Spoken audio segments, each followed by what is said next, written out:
అండి వీడియోలోకి వచ్చాను. పప్పు చేశానండి. పప్పు చేశాను కానీ దాంట్లో కారం వేయలేదండి.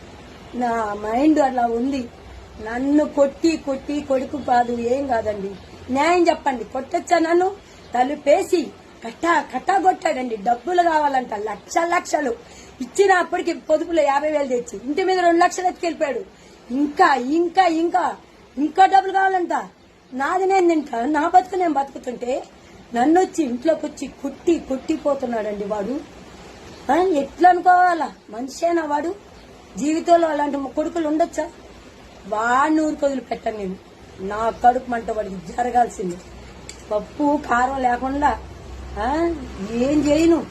ఎన్ని బాధలో చూడండి ఈ బతుకులో. యూట్యూబ్ చేస్తున్నాను, పోలీస్ స్టేషన్ లో చెప్తుంది దొంగది. యూట్యూబ్ చేసుకుంటా, నేను ఇన్స్టాగ్రామ్ చేసుకుంటా, ఏమైనా చేసుకుంటా. దానికెందుకు